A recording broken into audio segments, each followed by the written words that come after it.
다 놀러 왔나 봐. 한 친구는 대만 가고 한 친구는 어디 가는지 모르겠고 한 친구는 연락이 안 되네.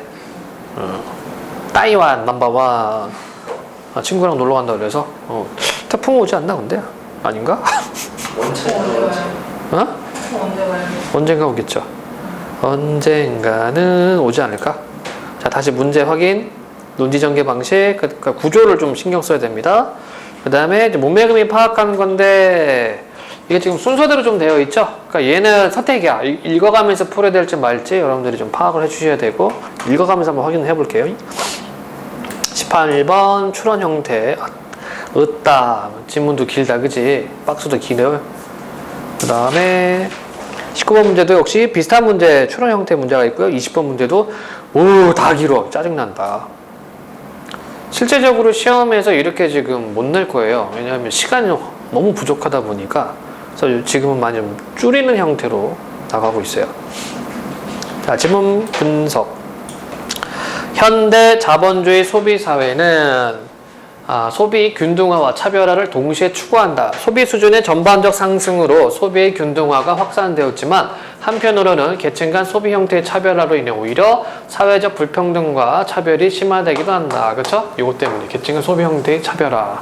그러니까 있는 사람들은 고급진 것만 찾고 없는 사람들은 가성비 따지고 그렇죠? 오늘도 누군가가 나한테 이런 얘기를 합니다. 그러니까 보석 파는 친구인데 손님한테 보석을 2개 58인가? 그게 2개를 제시를 하고 있대요. 근데 선택을 못한대 그 사람이. 야 이거 어떻게 하면 좋냐? 왜 선택을 못하지? 이게 더 예쁜데 왜 이거 안 사지? 내가 딱 한마디 해줬어요. 그건 돈이 없단 얘기야. 돈이 없으면 돈이 있으면 고민 안 하고 둘 다 사겠는데 없으니까 고민합니다. 예. 자, 부유층은 끊임없이 자신들의 문화를 중산층이나 서민층의 문화와 차별하고자 하는데 식탁 예절이나 복식과 같은, 복식은 옷 입는 것, 복식과 같은 부유층의 문화적 규칙은 그들의 차별화 욕구를 충족해 준다. 여러분들이 뭐 드라마 같은 거 보면 재벌들 집에서 요리해주는 요리사 따로 있고, 그쵸? 메이드 따로 있고, 막 그러죠. 최근에는 이제 중국에서 좀 이렇게 전망이 있는 직업이 집사. 집사 전망이 있어요. 그 중국이 돈을 많이 벌다 보니까 거의 뭐 유럽 귀족처럼 생활하는 그런 가정들이 많대요. 그러니까 중국 사람들이 생각하는 중국에서 말하는 중산층은 현금으로 한 10억 가지고 있는 사람들, 그리고 2층짜리 2층 이상 단독 집에 살고 있는 사람들, 그게 중산층이래. 상류층 상류층 뭐예요? 상상이 안 되죠. 그래서 이제 그 집사가 좀 각광받는 직업으로 떠오르고 있습니다. 그래서 유럽에서 귀족들 가르치는 선생들이 있거든. 그런 사람들 스카우트 해가지고 이제 훈련한대. 그러니까 젓가락이나 포크 잡는 법, 칼질하는 방식, 뭐 의자에 앉는 예절 이런 걸 가르친대요. 근데 그게 무슨 소용이 있을까? 어쨌든 간에 이렇듯 현대사회의 소비와 문화의 다양성은 단순한 차이로 존재하는 것이 아니라, 그러니까 얘네들은 어떻게 하라고요? 이건 지우는 거지, 그치? 계층에 따른 차별화와 과시의 욕구를 보여주는 것이다. 프랑스 사회학자 부르디웨는 이러한 욕구를 드러내는 차별화 행위를 구별짓기라고 명명하며 소비와 관련된 문화적 취향 차이가 경제적 계층 차이에 중첩된다는 점을 밝힘으로써 각 계층의 문화적 취향은 자연적인 것이 아니라 근본적으로 경제적, 계층적 위치를 반영하는 것임을 주장했다. 내용 하나밖에 없습니다. 쓸데없이 길어, 그치? 하나밖에 없어요. 뭡니까? 계층의 차이를 뭘로? 어떤 소비 형태로 구분한다는 얘기지, 그치? 그것을 부르디웨가 경제적, 계층적 위치를 반영하는 것이라고 이야기를 했네요.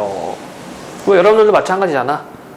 아직은 잘 모르죠? 이제 여러분들 대학생 되면은, 뭐 남학생들은 뭐 시기 차면은 뭐 좋은 거 사면은 뭐 친구들한테 자랑하고, 모르는 사람 앞에서는 그냥 한 번씩 흔들어줘요. 여학생들은 뭐 액세서리 새로 했으면 자꾸 귀 넘기고 막, 귀요리 같은 경우. 또 한국 사람들 특징이 그거죠. 남자들은 차, 그치? 차에 좀 관심 많이 보이고요. 여자들은 가방이나 구두 이쪽으로 관심을 많이 보입니다. 그래서 루이비통 가방 없는 아줌마가 없잖아. 그치? 집에 어머님들 다 루이비통 하나씩 다 가지고 계시죠? 국민 가방이잖아, 이게 국민 가방. 한국의 국민 아줌마백, 루이비통. 물론 이제 짝퉁도 많고. 네. 좌우지간 첫 번째에서는 소비 형태에 따라서 계층의 차이가 드러난다는 점입니다. 자, 불의대회는 한 개인이 속한 사회나 계층적 위치에 근거하여 무의식적으로 내면화된 행동과 인지, 판단에 구조화된 성향 체계를 아비투스라고 명명하고, 자, 아비투스에 대한 개념 앞에 있네요. 유사한 성향 체계를 가진 사람들의 아비투스가 결정되어 행사되는 공간을 장이라고 불렀다. 우리가 속담에 그런 말이 있죠. 유유상종, 그쵸? 끼리끼리. 그는 인간의 행동이 엄격한 합리성과 계산을 근거로 행해지기보다는 일정한 기억의 습관, 사회적 전통의 영향을 받는다는 점에 주목했다. 그에 따르면 아비투스는 사회계층의 형성과 재생산에 핵심적인 역할을 하며 궁극적으로 사람들로 하여금 자신의 계층적 정체성을 인정하게 만들어 지배계층의 기득권을 유지하게 한다는 것이다. 이해됐나요? 그러니까 일본이 자꾸 한국한테 이렇게 깨갱깨갱 하는 이유도 좀 비슷한 게 있을 겁니다. 왜냐면 그 사람들 입장에서는 옛날에 조선은 식민지였, 한반도 식민지였는데 이 새끼들이 요즘에 잘 나간다고 까부네? 한번 밟아줘야 돼. 뭐 이런 인식도 없지 않아 있을 거예요. 자, 그래서 요 단락에서는 위에서 언급했던 학자 도르디웨의 관점을 설명해주고 있습니다. 그래서 두 가지 내용, 아비투스와 장, 그리고 이런 아비투스는 기억의 습관과 사회적 전통의 영향을 따르고 있다라고 얘기를 하고 있네요. 다음 단락입니다. 사람의 취향이나 선택 행위의 차이는 필요로부터의 거리에 따라 취향과 사치 취향의 대립으로 나타난다. 필요 취향과 사치 취향의 대립. 자, 서민층의 의식주 충족을 위해 저렴하고 실용적인 제품을 소비하는 필요 취향에서 벗어나기 어려운 반면, 그렇죠? 그래서 가성비 많이 따지잖아, 가성비. 예, 기왕이면 싼 거. 예. 부유층의 사치 취향은 그러한 실용적 필요에서 벗어날 수 있는 선택의 자유를 전제한다. 그치? 예, 그래서 뭐 쇼핑 가면 여기서부터 저기까지 주세요. 뭐 이런 식으로. 내가 옛날에 프랑스 놀러 와서 봤어요. 중국 아줌마의 그런 힘. 그러니까 친구가 프라다 본사에 있어가지고 친구의 친구 한번 놀러 오라고 해서 갔는데 거기는 이제 본사 1층에 보면은 다 개방되어 있습니다. 이렇게 쇼핑 이렇게 하게끔. 무슨 지갑 조그만 거 하나가 뭐 60만 원, 70만 원 막 그랬어요. 그런데 갑자기 시끄러워, 왁자지껄. 중국 분들이 오셨습니다. 그 분들이 오셨어. 그래서 그러더니만 갑자기 이제 그 직원들 중에 중국어 하는 직원들 우르르 가다니 와, 니하오, 뭐, 과일라, 환잉 막 이렇게 들어오는 거야. 쇼핑 시간 그리고 오래도 안 걸려요. 그래서 아줌마 딱 오더니만 손짓만 탁탁 하니까 쫙. 예.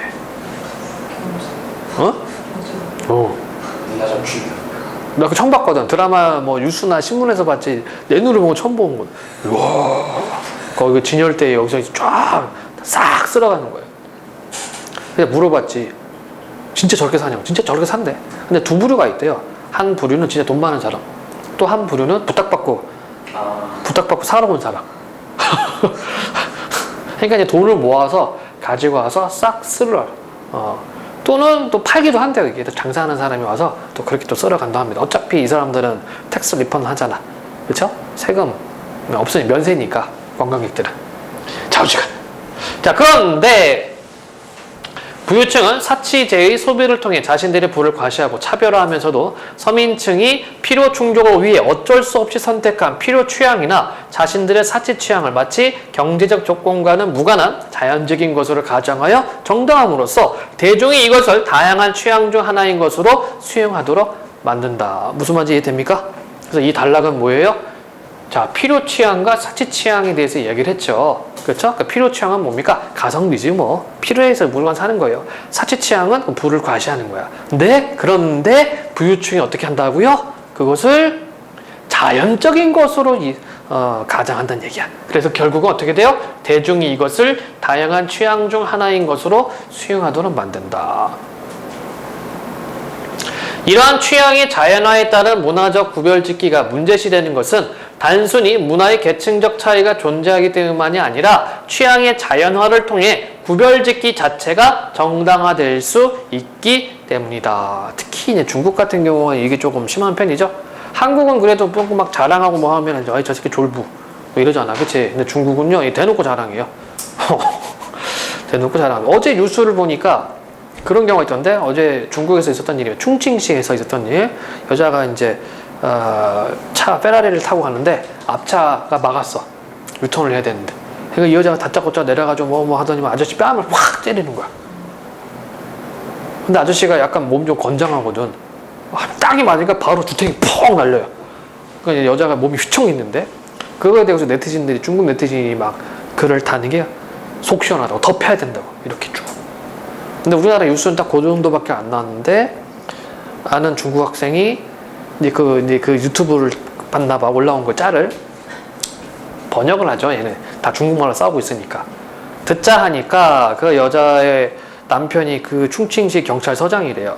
서장이고, 그리고 이 여자가 막 얘기하는데 자기는 지금까지 운전하면서 나 신호 걸려본 적이 없다.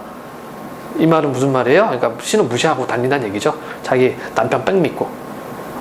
그러면서 막 떠돌고 남자를 때렸는데 남자 화가 나가지고 주먹 날린 겁니다. 어떻게 됐을까? 뭐 깜빡하고 생각했죠. 세무조사 들어갔다고. 세무조사. 경찰서장인데 페라리를 사? 아. 부정부패라는 얘기죠. 중국이 또 더 그런 높은 정부에서 세무조사. 중국이 또 그런 게 또 민감하거든. 그쵸? 시계 같은 거 비싼 거. 네, 그래서 지금 뭐 그거에 지금 세무조사 한다고 그 학생이 얘기해줬어요. 근데 그런 뉴스까지는 우리나라는 안 나오고요. 이건 여담이지만 중국이 예전에 얼마나 심했냐면 선배를 통해서 아는 중국 공무원이에요. 우리로 치면은 구급 공무원. 그러니까 건설 면허 발급해 주는 사람인데 그 사람 재산이 한 5천억 정도 됐습니다. 5천억? 5천억이요. 지방 공무원이 5천억이야. 할만하네. 어마무시하죠. 그러니까 사람이 많으니까 그쪽은. 그래서 출근할 때 타는 차가 있고 퇴근할 때 타는 차가 달라요. 그러니까 거기 그 개인 주차장이 있거든. 거기까지 가서 그러니까 구청, 시청, 관사 근처에 개인 주차장이 있는데 거기에 이제 고급차 타고 와서 내려서 낡은 차 타고 시청 들어갑니다. 뭐 예전에 말 들어보니까 뭐 걸렸다고 들었던데 뭐 세금 추징당하고 뭐 깜빵에 갔거나 좌우지간. 자, 어쨌든 이게 정당화되는 게 이제 문제라는 얘기죠. 자, 문화적 취향의 차이는 인간이 타고난 자연적 차이일 뿐 경제적 불평등이나 사회적 차별과는 아무 관계가 없는 것처럼 여겨지지만 대부분의 경우 그것은 경제적 차이에 따라 차별화된 문화적 경험들이 오랜 기간 체화된 결과이다. 체화라는 말은 몸으로 받아들여지다라는 얘기죠. 이런 취향의 자연화가 바로 문화의 계층적 차이를 정당화하는 논리가 된다. 그러니까 이제 다시 한번 정리하자면 보리데어 같은 경우에 이렇게 생각하는 거죠. 저거는 분명히 구별짓기야. 서민층과 구별짓는 행위야 라고 하는데 이게 자연스럽게 자연화되면은 사람들이 그걸 당연히 그냥 취향으로 받아들인다는 얘기죠. 거기에서 문제점이 발생한다는 점입니다. 자, 그 다음 계속 보도록 할게요. 부르디웨는 자본을 경제자본 외에 계층적 배경에 형성된 문화적 취향이나 능력, 학벌과 같은 문화자본, 인맥이나 학연과 같은 사회자본으로 나누면서 자, 이것도 어떻게 나눴습니까? 자본을 뭘로 나눴어요? 문화적 취향, 능력, 문화자본, 인맥이나 같은 자본 이렇게 나눴죠? 모든 자본은 경제자본처럼 투자하거나 축적할 수 있으며 그것을 통해 이윤을 얻을 수 있다고 말했다. 특히 언어적 습관이나 행동 양식과 같이 신체에 구현되어 있는 능력, 학력이나 학벌에 따른 제도화된 자격증 등에 이르기까지 문화 자본은 경제 활동의 다양한 방식으로 활용되며 경제 자본으로 전환될 수 있다는 것이다. 네, 능력, 학력, 학벌도 뭘로 경제 자본으로 전환될 수 있다. 이거 뭐 우리나라가 심하지 뭐. 그러니까 좋은 대학 가려고 이지랄 하고 있는 거 아니겠습니까, 여러분들? 그렇지? 안 그러면 여기서 이지랄 왜 하고 있어요? 방학인데. 집에서 배 깎고 누워서 수박이나 깎아 먹으면 되는 거지. 안 그래, 수빈아? 그쵸? 그래, 수박 먹고 싶네.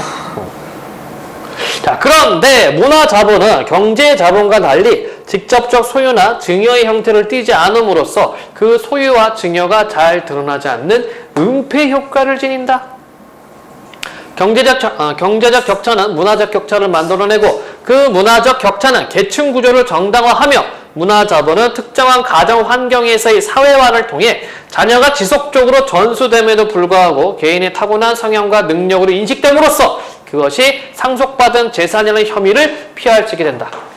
간단하게 얘기해 볼까요? 돈 많은 집에서는 뭐 한 달에 1,000만 원짜리 이렇게 과외를 시킵니다. 그쵸? 아니, 예전에 내가 팀에 있었을 때 그런 진짜 한 달에 1,000만 원이었거든. 얘 하나가. 오. 그러니까 어때? 근데 돈 없는 집은 혼자 공부하기도 벅차죠. 그치? 부르디에는 그걸 지금 뭐라고 얘기를 하고는 겁니까? 바로 문화저본으로 보는 거죠. 그래서 은폐 효과가 있다는 얘기죠. 그래서 이렇게 증여하고 전수됨에도 불구하고 상속받은 재산이나 혐의를 피할 수 있다는 얘기입니다. 자, 그의 주장에 따르면 교육은 지속적으로 아비투스를 생산하기 위한 체계이며, 아비투스 아까 뭐라고요? 끼리끼리, 유유상종. 학교는 문화자본의 형성 과정에서 계층의 재생산이 이루어지는 핵심적 기관이다. 학교에서 가르치는 지식, 가치, 규범, 언어 형태, 의미 체계는 일반적으로 중상류층의 그것을 따른다. 학교는 사회의 지배적 문화, 가치, 태도에 입각한 교육 내용과 평가 기준으로 특정한 가치를 주입하고 부과하는 과정을 통해 학생들을 교육함으로써 중상류층의 자녀들이 더 잘 적응하고 학습할 수 있는 환경을 제공한다. 그렇죠? 그냥 공부 좀 달리거나 좀 이렇게 경제적으로 낙후된 친구들이 학교 생활을 적응 못하는 이유도 바로 이 부르디유의 주장을 통해서 우리가 확인할 수가 있습니다. 불평등한 계층의 재생산은 학교의 중립성과 공공성이라는 이데올로기 안에 은폐됨으로써 결국 교육은 세대를 이어 계층적 차이를 재생산하는 도구가 된다는 것이다. 자, 지배계층은 문화적 영역에서 자신들에게 유리한 상징과 이데올로기를 만들어냄으로써 자신의 문화적 지배를 정당화한다. 이러한 정당화는 한 사회 지배계층의 문화와 이데올로기를 대중이 합리적인 것으로 인식하게 함으로써 대중이 지배계층의 상징, 가치관, 사고방식을 당연한 규범으로 받아들이도록 한다. 부르디유에는 이러한 불평등 상태가 개인의 무의식과 습관을 지배하며 이러한 이유로 대중은 보이지 않는 문화 권력의 그물망 속에서 계층적 불평등에 익숙해진 채 살아가게 된다고 말한다. 이것이 바로 다양한 집단 간의 이해관계나 이데올로기를 은폐하면서 지배계층이 그것을 보편적인 것으로 만들어버리는 상징적 폭력의 실체라는 것이다. 하지만 취향의 자연화에도 불구하고 문화적 구별짓기가 늘 정당화되거나 은폐될 수 있는 것은 아니며 지배계층이 내세우는 상징과 가치에 대한 피지배계층의 불만으로 인해 하위 문화나 대항 문화를 통한 정황이 분출되기도 한다. 부르디유에는 문화 영역에서 이러한 상징이나 가치를 둘러싼 투쟁을 상징투쟁이라고 불렀다. 그러니까 요 단락에서는 상징과 이데올로기를 만들어내고 그것이 당연하게 인식되도록 한다라는 얘기죠. 그런데 그러한 것들이 어떻게 된다? 반드시 은폐될 수 있는 것은 아니다라는 얘기죠. 꼭 은폐되는 것만 아니다. 그래서 그것에 대한 피지배계층에 대한 어떤 저항, 하위 문화나 대항 문화를 통해서 분출되기도 한다. 이것을 상징투쟁 이렇게 이야기하고 있네요. 겁나 기네. 자, 부르디유에 의하면 사회는 집단 간 문화적, 이데올로기적 지배와 갈등, 저항이 교차하는 투쟁의 장이며 그것은 경제적, 물질적 지배에 기초한다. 따라서 지배와 불평등의 문제를 단지 문화적인 것으로만 이해하고 그 안에서 해결하려고 하는 데는 한계가 있을 수밖에 없다는 것이다. 광범위한 실증조사에 따른 통계 자료를 통해 1960년대 프랑스 사회 개인들의 문화적 취향이 어떻게 구별되는지 보여준 부르디유의 분석은 구조 결정론이라는 점에서 비판을 받기도 했지만 자본주의 사회의 은폐된 지배관계를 분석했다는 점에서 그 의의를 찾을 수 있다. 그래서 맨 마지막에는 어떤 거? 부르디유의 연구의 어떤 장단점 또는 한계성 그리고 의의 이렇게 정리가 되겠네요. 자, 16번 윗글의 논지전개 방식으로 가장 적절한 것은 중심 화제에 대한 다양한 사례들을 제시한 후 이를 유형별 분류? 없죠? 중심 화제에 대한 이론이 후속 연구의 계승? 아니죠. 부르디유에만 계속 이야기했습니다. 중심 화제에 대한 주장과 관련된 개념에 상수를 하면서 그 의의를 밝힌다. 이게 되겠네? 상수는 뭐냐면 상세한 풀이란 뜻이에요. 상세한 진술이란 뜻입니다. 4, 5번도 확인해 볼까요? 중심 화제에 대한 다양한 비판의 타당성을 검토한 후 새로운 이론은 없었고 중심 화제의 역사적 변천 과정을 통해 아니죠? 통시적 관점 아닙니다. 17번 문제 기억 미문에 대해서 적절하지 않은 것은 자 하나씩 한번 넣어 봅시다. 기억에 의해 나뉘는 취향은 결국 경제적인 조건에 의한 것이다. 자 기억이 뭐라고 했냐면 필요로부터의 거리 맞죠? 니은은 취향의 자연화 17의 2번은요. 경제적 차이에 따라 차별화된 문화적 경험들이 체화된 결과로 나타난다. 그렇고요. 다음에 디귿을 통해 문화 자본은 개인의 타고난 성향과 능력으로 인식하게 된다. 디귿은 어디 있나요? 안 보인다. 아, 은폐 효과 그러네요. 예. 그다음에 리을은 계층의 재생산. 17의 4번. 리을의 결과로 나타나는 중산유층의 불만은 땡. 불만이 왜 중산유층이야? 피지배층의 불만이죠, 그렇지? 예. 답은 4번이 되겠네요. 중산유층이 불만 가지면 어떻게 될까? 중산층이 불만을 가지면 이민 가면 되죠. 그래서 프랑스에서 세금을 확 올려버리니까 돈 많은 돈 가진 사람들이 이제 이민을 가기 시작했습니다. 중국도 마찬가지지. 중국 정부가 좀 너무 기업인들을 막 옥죄다 보니까 이제 기업인들이 이제 이민 가기 시작했죠. 지금 마크롱은 다시 낮추던데 러비제나 같은 거. 프랑스는 잘 모르겠어요. 그래서 지금 돈 있는 사람들 다시 프랑스로 돌아간다. 그래? 18번. 윗글을 바탕으로 보기를 판단한 내용 중 적절하지 않은 것은 학교에서 일반적으로 대중음악보다 고전음악을 중시한다. 그런데 고전음악을 향유할 수 있는 기회는 경제적 하위 계층보다는 중상위 계층에게 더 많으므로 중상위 계층의 학업 성취도가 하위 계층에 더 높다. 아, 그러네. 그치? 우리 음악 시간에 보면은 맨날 그 중세, 그쵸? 그런 음악도 배우잖아. 아니면 우리 민요 배우든가. 안 그래요? 요즘 민요를 더 많이. 요즘 음악 시간에 뭐 배우니? 고등학교 음악 시간에? 이수전 되게 잘 모르겠어요. 잘 몰라요? 우리 음악 때 보니까 진짜 클래식 되게 많았던 것 같아. 국거리 장단.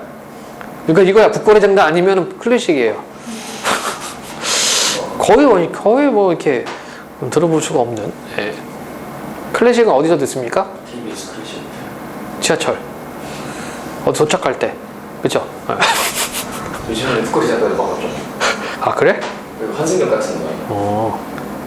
자, 과거 우리나라 대중문화에 대한 검열은 공연윤리위원회나 방송위원회 같은 정부기관에 의해 간행물, 영화, 가요, 광고 등 거의 모든 문화 분야에서 이루어졌다.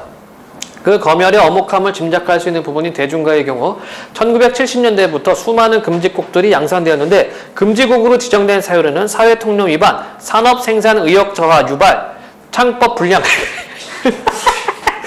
나 누군지 알아. 그 사람 누구지? 가나다라 마마사 부른 사람? 이름 생각 안 나는데?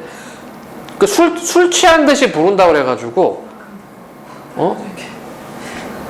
가나다라 마마사, 뭐 이런 거. 그렇게 불러요. 그러니까, 금지곡이 되고. 금지곡 됐어요. 왜 노래를 그렇게 부르냐? 술 먹었냐? 술 먹고 불렀냐? 정부 단속의 반항심 조장, 비탄조 가사 등이 있다. 그것도 있죠. 왜 불러? 왜 불러? 왜 불러?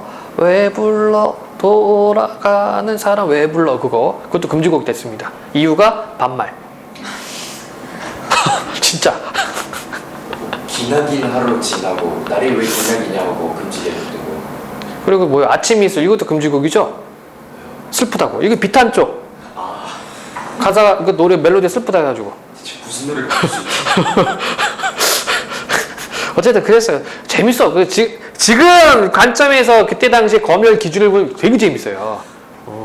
뭐야 도대체? 귀에 이혈령 비혈령, 그치? 귀에 걸면 귀걸이, 코에 걸면 코걸이. 자, 우리는 그러니까 마치 요즘의 아베 같아. 예. 우리는 평소의 경험을 통해 똑같은 교육을 받은 사람이나 심지어 한 가족으로 자란 형제 중에도 예술적 감상 능력이 뛰어난 사람과 그렇지 않은 사람 사이 차이가 존재하는 것을 쉽게 찾아볼 수 있다. 자, 적절하지 않은 겁니다. 1번. 가는 학교에서 가르치는 지식, 가치, 규범, 언어 형태, 의미 체계가 중산유층이 그것을 따른 결과. 그렇죠? 네. 나는 한 사회 지배계층의 문화와 이데올로기를 대중에게 정당화하는 사례. 다는 무의식적으로 내면화된 아비투스가 의식적으로 다르게 결정되어 행사되는 장애사를 볼 수 있게 틀렸네? 이거는 아비투스는 끼리끼리야. 그쵸? 그 계층끼리 모이는 건데 이건 한 집안에서 교육을 똑같이 했는데 아이들이 재능이 다르다는 얘기죠. 이거는 아비투스의 개념으로 보기는 힘듭니다. 나머지는 안 보겠습니다. 그 다음에요. 19번. 윗글을 바탕으로 보기에 대해 추론한 것으로 적절하지 않은 것은 보기도 길어.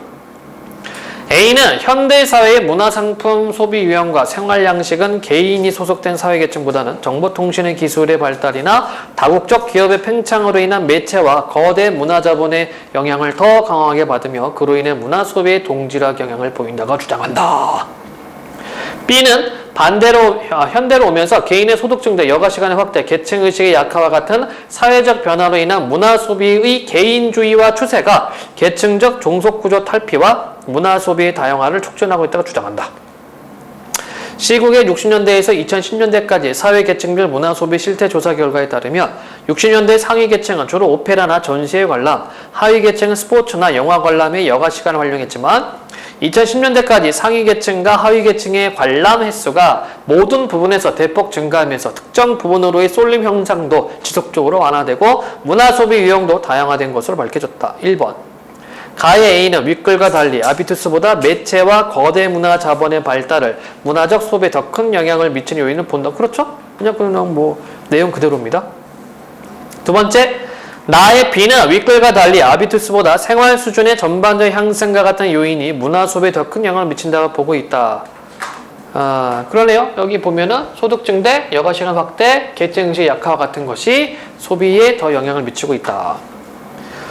다의 시국의 문화 소비 실태 조사 결과는 윗글의 논지가 현대로 오면서 그 적절성을 상실하고 있다는 반론 자료. 그렇죠. 왜냐면 위에서는 계층 간의 구별짓기, 브루디에 의하면 계층 간의 구별짓기라 얘기를 했단 말이야. 근데 여기는 지금 어떻게 됩니까? 2010년대를 보니까 뭐 섞여 있어 그냥. 비슷비슷해요. 상류층이든 중상층이든. 그리고 그거에 대한 어떤 비판이라고 해야 되나 한계성이라는 게 바로 여기죠. 맨 끝부분에 이 부분에 나와 있었습니다. 그 다음에 4번인가요? 예. 가의 A가 주장한 문화소비 동질화 경향과 다의 시국의 문화소비 유형의 다양화 양상은 윗글을 비판할 수 있는 자료로 활용할 수 있죠.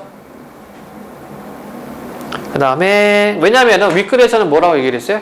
이게 구별짓기를 위해서 즉 성향, 필요적 성향이냐 아니면은 어떤 그 부의 가치를 보여주려고 하는 성향이냐 이렇게 구분했는데 가와 다는 다른 성향을 보여주고 있기 때문에 비판할 수 있는 자료를 쓸 수 있습니다. 5번 나의 B는 다의 시국의 조사 결과를 계층 간 분화로 인한 문화 소비의 다양화 자료로 활용 안 되죠. 이거는 다의 시국의 조사 결과를 계층 간 분화 여기는 지금 계층 간이 어떻게 됐어요? 물론 60년대에는 분화가 돼 있었는데 2010년대에 오면 어떻게 돼? 이게 섞인단 말이야. 분화가 안 되죠, 여기는. 주영이 왜 아프니?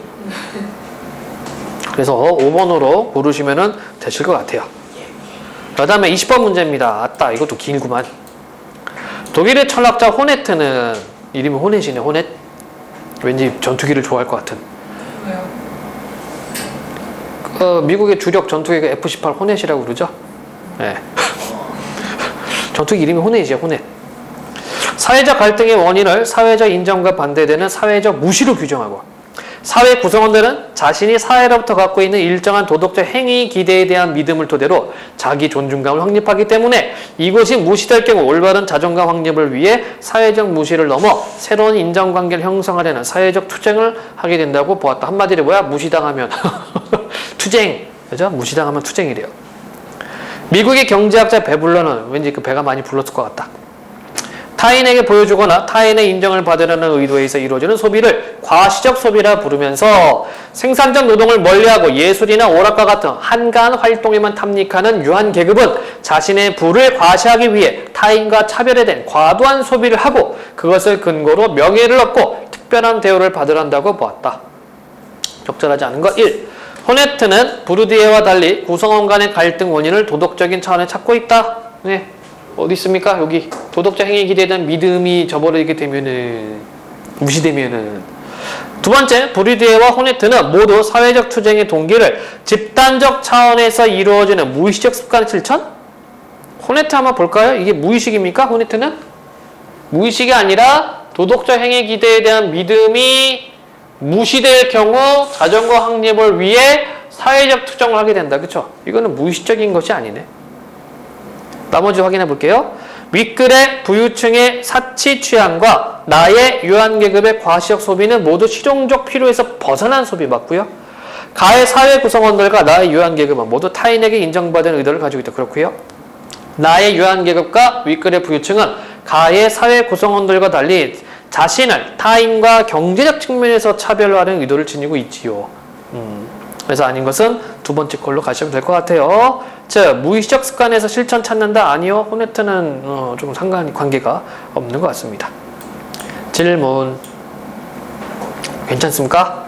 이거 하나 끝났네. 이제 질문 안에 끝났네. 겁나 길어. 자, 다음 질문을 볼까요? 21에서 25번 질문입니다. 뭔가 도표 그래프가 좀 있네. 자, 문제 먼저 보세요. 윗글에 대한 이해, 그 다음에 추론 박스형 있습니다. 그 다음에 23번 이거 적용하는 거다. 그치? 그러니까 뭔가 계산식이 있다는 얘기예요. 적용하면 되고, 그 다음에 24번 표 3을 활용한 니은의 이거 될 수 있는 추론 형태, 25는 추론. 그러니까 이 지문은 내용을 중점적으로 보라는 얘기가 되겠습니다. 자, 봅시다. 사용자의 성향과 관심사를 분석하여 개인 맞춤형 콘텐츠를 제공하는 추천 알고리즘은 온라인에서 광범위하게 사용되고 있는 기술이다. 이거 아마 여러분들 많이 봤을 거예요. 그러니까 여러분들이 뭔가를 검색을 해. 그리고 나서 정보를 찾고 그 다음에 웹서핑을 하는데 여러분들이 찾았던 어떤 상품이나 이거하고 유사한 것들이 이렇게 팝업 광고로 이렇게 뜹니다. 옆으로. 그거예요. 지금 그거 얘기하는 거예요. 여러 가지 항목들 중 사용자가 선호할 만한 항목을 추천하는 알고리즘을 필터링이라고 하는데, 필터링 이거에 대한 개념이 앞부분에 나와 있고, 협업 필터링은 그 CF 콘텐츠에 대한 사용자들의 선호 패턴이 일관적이라는 가정하에 선호 패턴 일관적 가정 콘텐츠를 추천하는 기술로. 자, 그러면 이 CF에 대한 개념도 뒤에 나와 있네요. 유사도를 계산하는 기준에 따라 사용자 기반 CF와 1, 항목 기반 CF 나눈다. 2. 그러니까 첫 번째 달랑 내용은 두 개가 있네요. 그치? 필터링에 대한 개념, 그 다음에 협업 필터링에 대한 개념. 그리고 협업 필터링은 사용자 기반, 항목 기반 두 가지로 나눕니다. 자, 다음 단락이에요. 사용자 기반 CF는 추천 대상 사용자와 비슷한 성향의 사용자들이 기존에 좋아했던 항목을 추천하는 기술이다. 자, 그래서 사용자 기반 CF에 대한 개념, 정의 뒷부분에 나와 있고요. 이 기술은 사용자들을 선호 패턴에 따라 동질적 집단으로 묶을 수 있으며 이 집단의 선호 패턴이 앞으로도 유지될 것이라 가정한다. 즉, 사용자 기반 CF는 사용자들의 기존 항목들에 대한 평가를 기준으로 평가 패턴이 비슷한 사용자들의 집단인 이웃 집단을 찾아내고, 자, 이웃 집단에 대한 개념도 앞에 있네요. 평가 패턴이 비슷해. 이들이 공통적으로 좋아하는 항목을 추천 대상자에게 추천한다. 이와 달리 끊어야 되겠네요. 그럼 이 단락 구조는 대조가 되겠네. 그치? 차이점 보여주고 있네요. 이와 달리 항목 기반 CF는 추천 대상 사용자의 기존 평가 패턴을 바탕으로 사용자가 기존에 선호했던 항목과 비슷한 항목을 추천하는 방식으로 사용자 개인의 선호 패턴은 일관되게 유지된다고 가정한다. 그러니까 정리하자면 사용자 기반은 뭡니까? 그 비슷한 사람들끼리 묶어가지고, 그쵸? 그 다음에 항목 기반은 뭐예요? 그 사람의 어떤 선호도를 기준으로. 이렇게 있네요. 표 1. 예를 들어, 자, 이렇게 표가 나오면 여러분들이 이걸 미리 여러분들이 분석하려고 하지 말고 나와 있는 내용으로 하나씩 접근해 주세요. 예를 들어 사용자 U1에게 얘가 되겠네. 사용자 기반 CF와 항목 기반 CF로 영화를 추천한다고 하자. 예시 들어갔습니다. 각 사용자들은 영화 중 자신이 본 영화에 대해 1에서 5점의 평점을 매긴다. 먼저 사용자 기반 CF는 U1과 취향이 비슷한 사용자들의 집단인 이웃 집단을 찾는다. 취향은 영화에 대한 평점으로 나타날 것이므로 U1과 각 사용자 사이의 평점에 대한 유사도를 계산하여 유사도가 0.8 이상인 U4와 U5를 이웃 집단으로 분류한다고 하자. 그렇죠? 얘가 나오는 거지. 그치? 유사도로 나온다는 것은 왜 그래요? 요거 때문에 M3를 5로 줬으니까, 그 다음에 M4를 4로 줬으니까, M5를 1을 줬으니까, 그래서 유사도를 계산하니까 0.97, 0.89 나온다는 얘기입니다. 자, 다음으로 이웃 집단의 평점에 기반하여 U1이 아직 보지 않은 영화인 M1, M2에 대한 U1의 평점을 예측한다. 그러니까 유사도 U4가 3이고 U5가 2니까 뭐 크게 평점이 크게 많이 나오진 않겠지, 그치? 예. 마찬가지 M2도 마찬가지죠. 5하고 3이니까 뭐 그거와 비슷한 유사도가 평점이 나올 겁니다. 어디 갔냐? 유사도가 더 높은 사용자의 평점이 더 크게 고려되어야 할 것이므로 유사도를 가중치료하여 이웃 집단의 M1과 M2에 대한 평균의 평점을 구한다. 자, 지금 방법 나오고 있습니다, 지금. 이는 이웃 집단에 속하는 각 사용자의 평점과 유사도를 곱하여 모두 더한 후 유사도의 합으로 나누어 도출된다. 따라서 M1에 대한 U1의 예상 점수는 3 곱하기 0.97, 0.97은 이거 더해주는 거죠? 3 곱하기 0.97. 그 다음에 뭐 하고 있습니까? 더하기 2 곱하기 0.89. U5의 영화 2 곱하기 0.89를 더한 다음에 그 다음에 뭐 하고 있어요? 이걸 나눠주네. 그치? 유사도를 더한 값으로 나눠주네요. 그러니까 약 2.52 정도가 되네요. 그러니까 여기 나오는 게 2.5이다. 그죠? 되게 복잡해 가는데 이거 그냥 반띵하면 안 되는 거야? 그래도 대충 나올 것 같은데 반띵해도. 어쨌든 간에 이렇게 구한다는 얘기네요. 자, 마찬가지 방법으로 M2의 예상 점수는 약 4.4가 된다. 이거 그냥 반띵해도 대충 한 4 나올 것 같은데? 그러니까 이거는 지금 뭐랄까 표본이 적어서 뭐 대충 봐도 나오는데 만약에 이게 사람 수, 유저수 굉장히 많고 그다음에 평점도 5점까지가 아니라 좀 막 점수가 세분화가 된다면은 그럴 때는 이 방법을 써야 된다는 얘기죠. 그리고 이것들은 뭐 자동 세팅되어 있기 때문에 숫자만 넣으면은 답이 이렇게 평균이 나옵니다. 자, 예상 점수가 3점 이상인 영화를 추천하는 것으로 설정되었다면 이 알고리즘은 U1에게 M2를 추천한다. 그쵸? 방법 나왔습니다. 자, 이번에는 항목 기반이 되겠네요.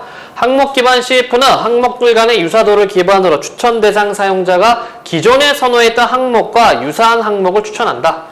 표2는 표 1에 나타난 각 사용자들의 영화에 대한 평점을 바탕으로 각 영화들 사이의 유사도를 계산한 것이다.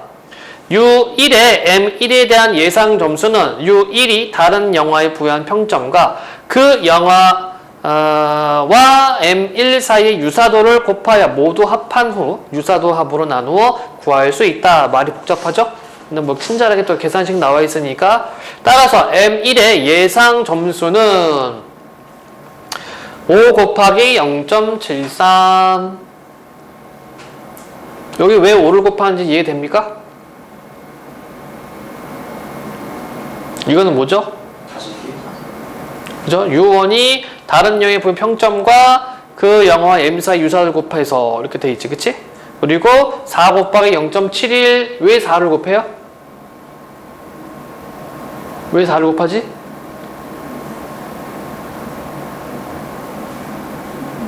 몰라요? 안다고 생각했었는데 전혀 아니었어. 여기 있어요? 그럼 이걸 다시 한번 볼까요? U1의 M1에 대한 예상 점수는 U1이 다른 영화에 부여한 평점과 그 영화와 M1 사이 유사도를 곱하여 모두 합하는 유사도 합으로 나누어 구할 수 있다. 이렇게 돼 있잖아. 그쵸? 그래서 어떻게 돼요? 이것만 보면 안 되고 표 1도 같이 봐야지. 표 1도.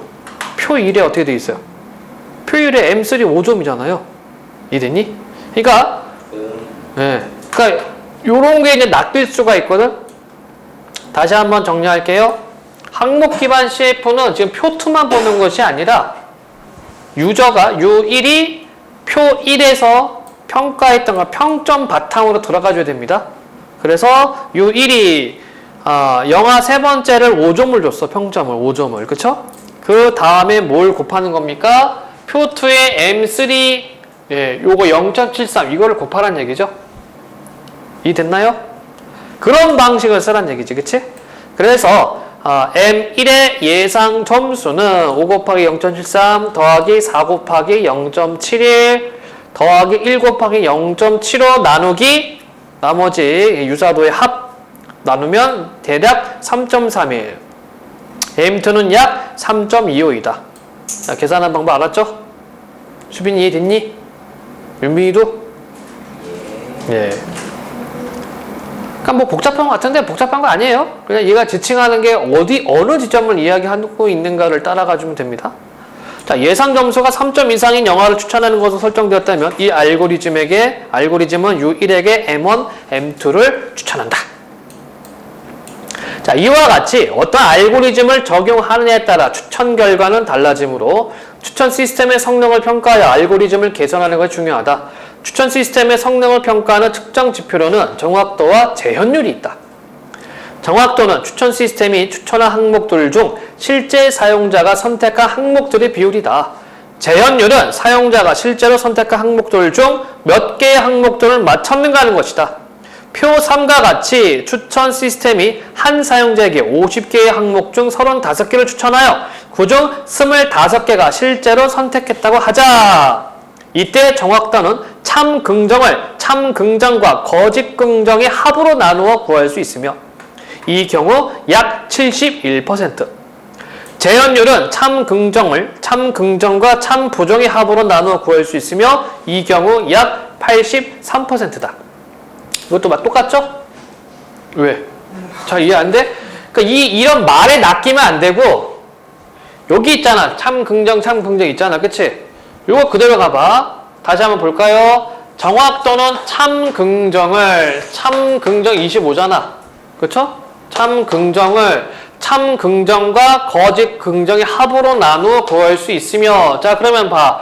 참 긍정 25와 거짓 긍정 10이니까 35네? 그쵸? 이렇게 나누란 얘기잖아. 나머지 똑같아. 그냥 표 나와 있으면은 글 나와 있으면 그거 이렇게 가야지. 이걸 그냥 눈으로 토르르륵 보면은 내용을 못 잡죠. 따라가 주면 된다는 얘기입니다. 그렇게 하면은 요거 하면은 약 71%란 얘기고, 그치? 뒤에 거 하면은 약 83 나온다는 얘기고. 자, 추천 시스템을 평가하는데 정확도와 재현율이 모두 사용된다. 때로는 높은 정확도의 추천을 생성할 경우가 있고 재현율이 높은 추천을 생성해야 할 경우도 있기 때문이다. 하지만 일반적으로 정확도와 재현율은 서로 반대 관계에 있다. 따라서 정확도와 재현율의 적절한 균형을 통해 추천 시스템의 성능을 평가하고 변수들을 조정함으로써 효과적인 추천 시스템을 구성하여야 한다. 21번 문제. 적절하지 않은 것은 필터링은 추천 대상 사용자가 아직 평가하자 항목에 대한 선호도 예측. 그렇고 협업 필터링은 사용자들의 기존 선호 패턴이 앞으로도 그대로 유지될 것 가정. 그렇고 협업 필터링은 사용자들의 평가가 존재하지 않는 새로운 항목이 추가되는 경우 추천 서비스 제공하지 못하죠. 이건 왜냐하면 미리 일단 평가가 있어야 되거든. 그걸 바탕으로 하는 거기 때문에. 항목 기반 CF는 사용자의 가든의 유사도가 아닌 항목동의 유사도. 그렇죠? 그러니까 제목 그 명칭 그대로. 기존에 없던 새로운 항목에 대한 사용자의 평가가 추가로 입력된 경우 항목 기반 CF는 기존 항목들 간의 유사도를 새로 계산해야 된다? 이거는 관계가 없잖아. 그쵸? 앞에 있는 내용하고 뒤에 있는 경우하고 관계는 없지. 그치? 기존에 없던 새로운 항목에 대한 사용자 평가가 추가로 입력된 경우 항목 기반 CF는 항목들 간의 유사도를 이거는 관계가 없어요. 앞에 있는 거는. 그 내용이 어디 썼냐면은 그러니까 여기 그냥 개념입니다. 항목 시반 발음이 안 되네. 기반 CF는 추천 대상 사용자의 기존 평가 패턴을 바탕으로 사용자가 기존에 선호했던 항목과 비슷한 항목을 추천한다. 그치? 그러니까 보기 5번 앞부분하고 관계가 없습니다. 22번 문제. 기획에 대해 추론한 것으로 적절하지 않은 것은 이웃 집단에 대해 고려해야 할 첫 번째 사항은 이웃 집단을 결정하는 방법이다. 이웃 집단의 크기를 n명으로 미리 정하고 이웃 집단을 결정하는 방법과 이웃 집단으로 분류할 유사도를 미리 정하고 이웃 집단을 결정하는 방법이 있다. 이웃 집단에 대한 두 번째 고려 사항은 이웃 집단의 크기다. 일반적으로 이웃 집단의 크기가 커질수록 추천의 정확도가 증가하다가 일정한 크기보다 커질 경우 오히려 정확도가 하락하는 경향이 있다. 그럼 균형이 좀 필요하다는 얘기네요. 적절하지 않은 겁니다. 1번. 기억에 대해 추론한 거. 기억은 어디 있지? 이웃 집단. 자, 추천의 정확도를 최대로 하는 이웃 집단의 크기가 존재할 수 있을 것이다. 이거는 뭐 요 내용을 보면은 그렇죠.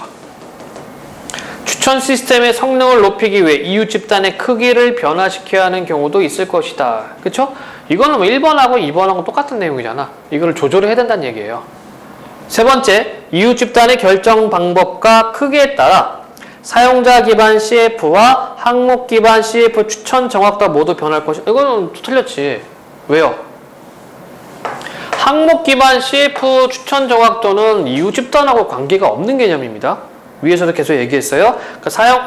항목 기반 CF는 사용자 한 명, 그 사람이 무엇을 선택했는가를 과거에 있었던 것을 패턴을 보고서 정한다고 얘기를 했었죠. 그쵸? 그래서 이웃 집단하고 관계가 없어요, 얘는. 네 번째, 유사도 기준을 미리 정해놓고 이웃 집단을 결정하는 경우 이웃 집단을 구성할 수 없는 경우도 존재할 수 있을 것이다. 그렇죠? 왜냐하면 유사도를 미리 정했는데 그 유사도에 이웃 집단이 들어가지 않을 때, 그럴 때는 형성 불가. 이웃 집단의 크기를 미리 정하고 이웃 집단을 결정하는 경우 추천 대상 사용자의 유사도가 낮은 사용자들도 이웃 집단으로 구성된 경우가 존재할 수 있을 것이다. 이건 반대 경우죠. 4번하고 반대 경우는 5번.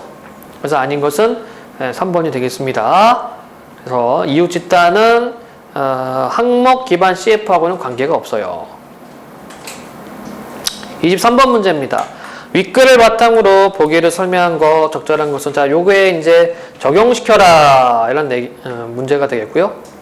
A 온라인 쇼핑몰은 사용자들의 구매 행위를 분석하여 사용자가 관심을 가질 만한 제품을 추천하는 서비스를 제공하려 한다. 표 A는 사용자들이 구매했던 제품들의 상품 후기에 부여된 별점을 정리한 것이며 표 B는 사용자들 간의 유사도를, 표 C는 제품들 간의 유사도를 계산한 것이다. 이때 별점은 1점에서 5점까지 1점 단위로 부여되었으며 높은 점수일수록 구매 만족도가 높다. 단, 사용자 기반 CF를 사용할 경우 추천 대상 사용자와의 유사도가 0.6 이상인 사용자들을 이웃 집단으로 선정한다. 사용자 기반 CF와 항목 기반 CF 모두 예상 별점이 가장 높은 제품 한 개만을 추천한다. 이렇게 돼 있네요. 자, 문제를 한번 볼까요? 1번, 보기 1번. 사용자 기반 CF를 통해 사용자 1에게 제품을 추천하는 경우 제품 4가 추천된다. 그런가요? 제품 4가 추천된다. 자, 표 A와 얘는 표 A하고 표 B를 같이 봐야 되겠다. 그치? 먼저 이웃 집단을 찾아야 되는데 이웃 집단은 정해진 게 0.6 이상. 그치?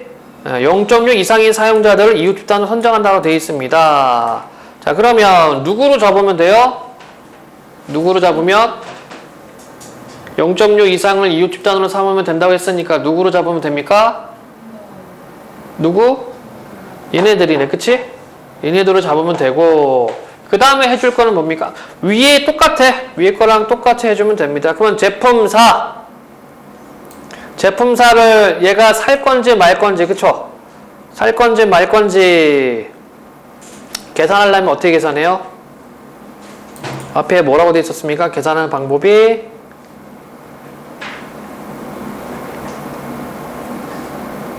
요 부분에 있죠? 요 부분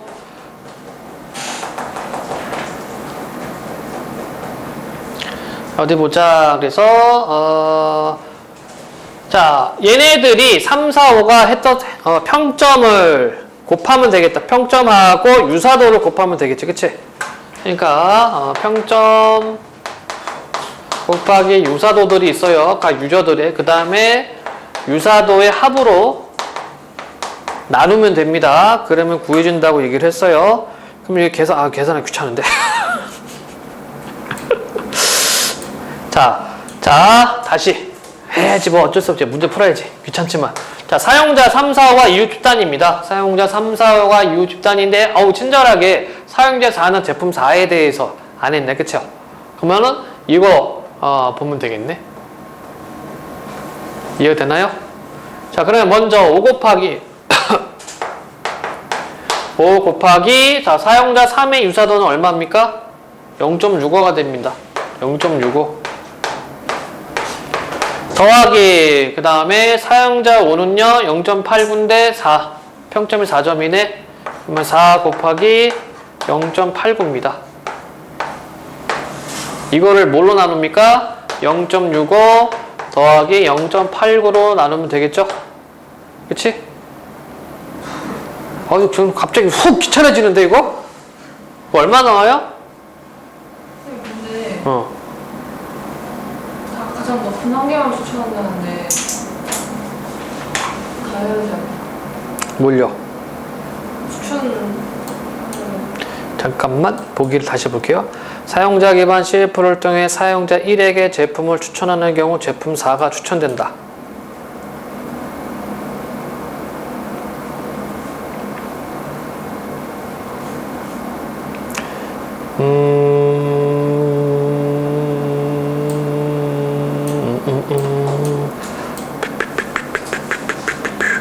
그러네. 계산 안 해도 되네. 그쵸? 맞습니까? 그럼 뭐가 추천돼야 돼요? 어떤 거? 그런 거안 해도 돼요? 안 해도 돼. 이거 괜히 뻘짓했다. 제품 2가 추천해야 돼요. 네. 가장 높은 제품 한 개 추천한다. 보이게. 예, 그래. 5. 에이씨. 5. 낚였네. 근데 만약에 이게 다 블랭크라면 그럼 이제 다 계산해야죠. 네. 그래. 원래 수능 문제가 계산이 아니야. 찾는 거야, 찾는 거. 네. 자, 그럼 1번 아니고요. 나가리 2번. 사용자 기반 CF를 통해 추천 서비스를 제공하는 경우 사용자 1의 이웃 집단에 포함된 사용자는 총 2명이다? 3명이요. 3, 4, 5. 네. 사용자 기반 CF를 통해 사용자 5의 제품 5에 대한 예상 별점을 구할 때 사용자 2와 사용자 4의 제품 5에 대한 별점이 활용된다? 0.6 이상이라고 했죠? 네. 맞습니까? 아닙니다. 왜 아니죠? 1이랑 4입니다. 사용자. 그렇죠? 왜냐면 이거는 사용자 5의 제품 5에 대한 예상 별점이니까 그러면은 사용자 5하고 유사도를 0.6 이상 있는 애들 뭐 4밖에 없네? 유사도 있는 애가? 0.6이잖아. 1은 자기 자신이잖아. 5가 기준인데요, 사용자 5. 0.5가 기준이라고? 아니, 사용자 5가 기준이에요. 그러니까 사용자 5. 사용자 5랑 사용자 1은 자신 아니잖아. 사용자 1 0.89, 사용자 4. 그쵸? 네. 1하고 4가 들어가야 되겠네. 2는 아니에요. 네. 2는 아니고요. 사용자 기반 CF를 통해 사용자 1에게 제품을 추천하는 경우 제품 5가 추천된다. 항목 기반이군요. 항목 기반 CF를 통해 사용자 1에게 제품을 추천하는 경우 항목 5. 자, 그러면 이거 계산은 어떻게, 이것도 계산하는 건가? 귀찮으니까 5번부터 보자. 신난다. 항목 기반 CF를 통해 사용자 5의 제품 5에 대한 예상 별점을 구할 때 3개 제품에 대한 별점 정보가 활용된다? 그렇습니까? 이게 더 제끼기 쉬울 것 같은데 다시 한번 보세요. 보기 사용자 5의 제품 5에 대한 예상 별점을 구할 때 3개 제품에 대한 별점 정보가 활용된다. 자, 그럼 사용자 5는 항목 기반이죠? 네. 틀렸네. 왜 틀렸을까? 사용자 5가 좀 제품 쓴 건 하나, 둘, 셋, 네 개인데. 그쵸? 항목 기반은 사용자가 기존에 사용했었던 것을 바탕으로 해서 나온다고 얘기했죠? 근데 5번은 3개만 쓰는데 아니요, 4개 써야죠. 그치? 그럼 답은 4번이라는 얘기네요. 맞는 거? 한번 확인해 봅시다. 자, 항목 기반 CF를 통해 사용자 1에게 제품을 추천하는 경우 제품 5가 추천된다. 요거를 우리가 확인하고 싶으면 어디를 보면 됩니까? 요 부분이 되겠다, 요거. 그치? 요거죠? 그래서 계산해야 되는데 귀찮으니까 패스합시다.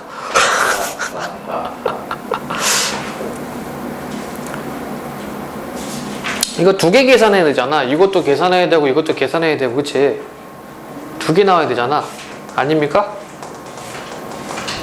그러면은 잠깐만요.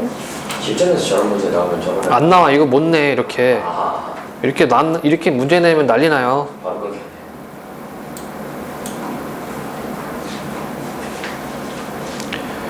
네 맞아요 4번 아, 정말 다 계산하고 적혀있네요 0.76 더하기 0.5 더하기 0.91로 그거 어떻고 0.76으로 동일하고 그러니까 이거를 계산을 해야 되는데 예, 계산식 패스하겠습니다. 귀찮아. 못하는 게 아니야. 안 하는 겁니다. 요 방식을 연결하면 돼요. 요 방식 하면 되는데 이거 두 개를 해야 돼서 귀찮으니까 패스. 어쨌든 답은 4번. 그 다음에 24번 문제입니까? 예. 자, 윗글의 표 3을 활용하여 니은의 이유가 될 수 있는 것을 추론한 것으로 적절한 것은 니은의 이유. 니은은 일반적으로 정확도와 재현율은 서로 반대 관계에 있다. 이렇게 되어 있습니다. 왜 그렇게 되느냐? 보기 1번. 참 긍정과 참 부정의 합은 거짓 긍정과 거짓 부정의 합과 일치하기 때문이다. 이건 당연히 아니겠고요. 자, 요거는 저기 뭐냐? 이 마지막 단락 내용을 추론을 해서 볼 수가 있겠다. 그치? 그래서 정확도와 재현율 추천 시스템 모두 사용되는데 높은 정확도 추천을 할 경우가 있고 재현율이 높은 추천을 생성하는 경우도 있기 때문에 그러니까 이거 보여줄 때도 있고 이거 보여줄 때도 있고 그런데 일반적으로 정확도와 재현율은 서로 반대 관계에 있다. 이거를 이 정보를 갖다가 보기를 한번 봅시다. 1은 아까 아니라고 얘기를 했고요. 그 다음에 참 긍정과 거짓 긍정의 합은 참 부정과 거짓 부정 합과 일치. 일치라는 말이 들어가면 안 되겠네요. 그죠? 세 번째, 정확도를 높이기 위해 추천하는 항목 수를 줄이면 거짓 긍정의 수가 준 만큼 거짓 부정의 수도 줄인다? 항목 수를 줄인다? 정확도를 높이려면 항목 수를 늘려야 된다 얘기겠지. 그쵸? 재현율을 높이기 위해 참 긍정의 수를 늘리면 정확도의 분자가 줄어 정확도를 떨어뜨리기 때문이다? 재현율을 높이기 위해서 무슨 말이야?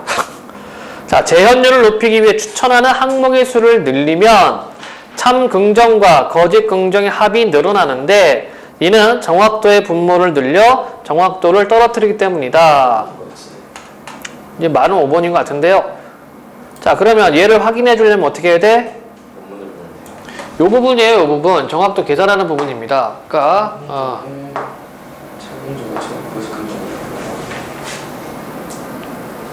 정확도 계산하는 방법이죠. 그치? 정확도 계산하는 식이 여기 있는 거고 그 다음에 여기는 재현율 계산 방식이거든. 그러니까 이 문제는 어떻게 되냐면은 이 보기를 이 계산식을 보기에다가 집어넣으란 얘기예요. 보기에다가 집어넣으란 얘기고 그 다음에 그 기준은 뭡니까? 정확도와 재현율은 반대 관계에 있다. 즉 반대 관계에 나오는 걸 찾으라는 얘기입니다. 저 보기를 집어넣어서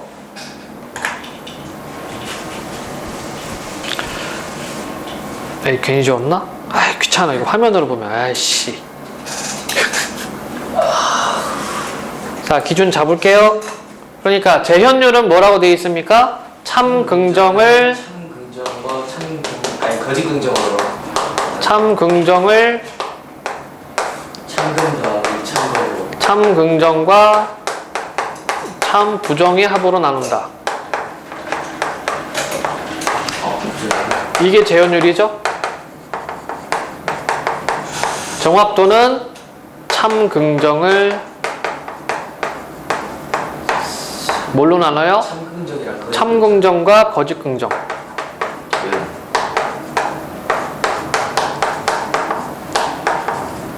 이걸로 하면은 정확도. 그렇죠? 그런데 일반적으로 정확도와 재현율은 서로 반대 관계라고 얘기를 했네요. 반대 관계. 그러니까 이렇게 해놓고 보기에다가 집어넣어야 돼요. 5번부터 한번 가볼까? 재현율을 높이기 위해 추천하는 항목의 수를 늘리면 참 긍정과 거짓 긍정의 합이 늘어나는데 맞습니까? 재현율을 높이기 위해서 항목 수를 늘린대요. 항목 수를 늘리면 참 긍정과 거짓 긍정의 합이 늘어나는데 이는 정확도의 분모를 늘려 정확도를 떨어뜨리기 때문이다. 자, 그러면 항목 수를 늘리면은 참 긍정과 거짓 긍정의 합이 늘어난다. 그런가요? 자, 여기서도 조건은 뭐니? 항목수와 관계되어 있다. 그치? 항목수 보기에서 항목수를 찾아봅시다. 지문에서 항목수. 자, 표상과 같이 추천 시스템이 한 사용자에게 50개 항목 중 35개를 추천해 그중 25개를 실제로 선택했다고 하자. 이렇게 되어 있네. 그치? 그러면 여기에서 어디 갔냐? 요 항목이 늘어난다는 얘기잖아. 그치? 항목이 늘어납니다. 그러면은 여기서 얘기했던 것처럼 이거 문제가 되게 짜증나게 해놨냐? 항목의 수를 늘리면 참 긍정과 거짓 긍정의 합이 늘어나는데 이건 당연한 거네. 참 긍정과 요거하고 이게 늘어나고 그럼 얘도 늘어나게 되겠죠. 그쵸? 그러면 재현율은 올라갑니까? 얘 이 값하고 이 값이 올라가면은 이거 올라가나? 당연하잖아. 아니야? 왜 올라가요? 왜 재현율이 올라가요? 똑같잖아. 똑같이 올라가면 똑같아지는 거야? 더하잖아. 올라가네요. 더하는 거잖아. 이 값이 커지면은 이것도 커지는 거지. 이게 산수예요. 수학 아닙니다. 산수입니다. 그런 것 같습니다. 이거 1이라고 할까? 그렇죠. 이거 A라고 하고 그냥. 그렇죠? 1A는 1. 그러면 A분의 1입니까? 10이라고 하면 어떻게 돼?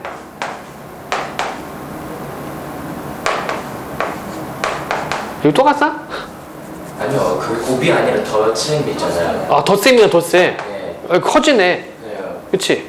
그 2분의 1이 3분의 2가 되고 이거 그냥, 3이 되고. 이거 그냥 10으로 할까? 계산하기 편하게? 아, 그래요? 1일 때는 11분의 1인데? 그치? 네, 그러면은 20분의 10이 되니까 2분의 1이에요. 20분의 10이니까 2분의 1이네. 커지네? 그렇죠. 네. 커졌죠? 힘나, 네, 그렇죠. 그 얘는 어떻게 되는 거야? 그러면은? 얘는요? 참 긍정과 거짓 긍정의 합이 늘어나는데 이는 정확도의 분모를 늘려 정확도를 떨어뜨린다. 정확도가 떨어집니까? 네, 재현율을 높이기 위해 추천하는 항목의 수를 늘리며 참 긍정, 거짓 긍정의 합이 늘어난다. 참 긍정과 거짓 긍정의 합이 늘어나는데 이거는 말 그대로네요. 이게 늘어나니까, 그치? 이게 증가하니까 분모가 증가하니까 정확도는 떨어지네. 얘는. 그럼 4번은요. 재현율을 높이기 위해 참 긍정의 수를 늘리면 참 긍정의 수를 늘리면 정확도 분자도 같이 늘어나요. 그쵸? 네. 요거 늘어나면 똑같이 늘어나는 거지, 그치? 네. 4번 확실히 아니에요. 4번은 아니고 3번은 정확도를 높이기 위해 추천하는 항목의 수를 줄이면 거짓 긍정의 수가 준 만큼 거짓 긍정의 수가 줄어요? 거짓 긍정의 수가 떨어지네? 거의 부정의 수준. 거짓 긍정 어디 있어? 여긴 거짓 부정이 없는데? 선생님 손가락 오른쪽. 나 뭐 빠뜨렸나? 정확도 식 오른쪽에 있어요. 참 긍정, 거짓 긍정 합. 참 긍정, 참 부정의 합. 재현율은 참 긍정과 참 부정. 재현율. 맞는데? 거짓 긍정 좀 있어요. 거짓 긍정의 수가 준 만큼 거짓 부정의 수도 줍니다. 거짓 긍정의 수가 준 만큼 거짓 부정의 수도 줍니까? 넘어가면 안 돼요. 어? 넘어가면 안 돼요. 얘는 모르겠다 나도. 이게 무슨 말인지 모르겠어. 거짓 긍정의 수가 준 만큼 보기를 있다고 그랬냐? 2번은요. 참 긍정과 거짓 긍정의 합은 참 부정과 거짓 부정 합과 여기 1번하고 2번은 아니야. 일치 안 해. 얘는 1, 2번은 상당히 확실히 아니고 3번은 내가 무슨 말인지 모르겠어요. 넘어가요. 정확도를 높이기 추천하는 항목의 수를 줄이면 거짓 긍정의 수가 준 만큼 거짓 부정의 수도 준다. 그러니까 항목 위에서 얘기한 항목을 줄이면 그쵸? 거짓 긍정 항목들의 비율 이렇게 있고 추천 시스템이 한상 50개의 항목 중 35개 추천했다. 그럼 이게 숫자가 줄어든다는 얘기네요. 그쵸? 이게 줄어들면 어떻게 된다고? 보기 넣기 귀찮다. 거짓 긍정의 거짓 부정 둘 다 줄어든다고 했어요. 저거를 줄어들면 항목 수를 줄이면 거짓 긍정의 수가 준 만큼 거짓 부정의 수도 준다. 거짓 긍정의 수가 준 만큼 거짓 긍정 10, 거짓 부정 10인데요. 이건 알 수가 없는데? 항목을 줄인다고 해서 이거를 항목을 그러니까 이거죠. 여기 50개의 항목 중 그렇죠? 이 항목을 줄인다고 해서 추천해서 선택되는 게 참 긍정이냐, 참 부정이냐, 거짓 긍정이냐, 거짓 부정이냐 이렇게 들어가야 된단 말이야. 다시요. 자, 이거는 알 수가 없는 게 왜 그러냐면 항목, 지금 지문에 나와 있는 거는 50개의 항목 중에서 몇 개를 추천해서 나오는 거야. 그치? 항목 수를 줄인다고 해서 그 가운데 몇 개를 추천하고 몇 개가 선택되는지는 모르죠. 그렇기 때문에 이게 거짓 긍정이 준다고 해서 그럼 몰라 이거는. 그건 알 수가 없는 상황이네. 거짓 긍정의 수가 주면 그 참 긍정의 수가 줄어들게 있는지. 응? 그냥 말장난이죠 이거. 그러니까 아무튼 3번은 아닌 것 같아요. 네. 아닌 것 같은 경우에 확실히 아니고요. 이거는 말이 안 되고 그나마 5번만 말 되네. 이거 어디 갔어? 그나마 5번만 말이 되겠습니다. 문제를 왜 이렇게 만들었을까? 이게 왜 그러냐면 작년 수능의 그 문제 패턴을 좀 따라가려고 하는데 좀 맞아요. 5번 맞니? 이게 좀 뭐랄까 그냥 그래요. 그러네요. 맞네요. 참 긍정과 거짓 긍정의 합이 줄게 되는데 그러네요. 별로 그게 적절한 문제는 아닙니다. 하하하. 자, 25번 윗글의 협업 필터링과 보기 콘텐츠 기반 필터링을 비교한 것으로 적절하지 않은 것은 콘텐츠 기반 필터링은 콘텐츠 자체를 분석하여 사용자가 선호했던 콘텐츠와 유사 콘텐츠를 추천하는 알고리즘. 즉, 콘텐츠 기반 필터링은 콘텐츠를 분석한 아이템 프로파일과 사용자 선호도를 분석한 사용자 프로파일을 추출하여 이들 간의 유사성을 계산하는 방식. 예를 들어 음악 사이트의 경우 신곡이 출시되며 해당 음악을 분석하여 장르, 비트, 음색 등에 대한 특성을 추출한다. 그리고 사용자로부터는 좋아요를 받은 콘텐츠의 특성을 바탕으로 해당 사용자의 프로파일을 준비한다. 그리고 음악의 특성과 사용자 프로파일을 비교함으로써 사용자가 선호할 만한 음악을 제공하게 된다. 즉, 음악을 추천하기 위해 음악 자체를 분석하여 유사한 음악을 추천하는 방식인 것이다. 1번 콘텐츠 기반 필터링은 협업 필터링과 달리 추천 대상 사용자의 과거 선호 패턴과는 상관없는 새로운 콘텐츠 추천할 수 없죠. 이건 너무 뻔하네. 그치? 왜냐하면 여기 뭐라고 되어 있어요? 사용자가 선호했던 콘텐츠와 유사 콘텐츠를 추천하는 것이기 때문에 사용자가 과거 선호 패턴과는 상관없는 새로운 콘텐츠는 추천이 안 됩니다. 그쵸? 다음 1번이 바로 튀어나오네요.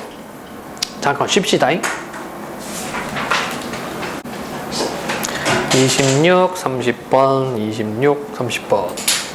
자, 내용 26번 내용 묻는 문제, 27번 포인트 문제, 28번 추론, 그 다음에 29번도 추론이네요. 30번도 추론 형태.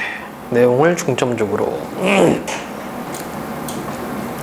자, 자, 순수 예술이라는 개념은 예술이 종교적 기능과 중세의 궁정 후원에서 벗어나 예술가를 기능인이 아닌 독자적이며 자율적인 대상으로 정당화하는 과정에서 생겨났다. 뭐가? 순수 예술이. 그래서 이 첫 번째 단락에서는 순수 예술의 어떤 배경 나와 있고요.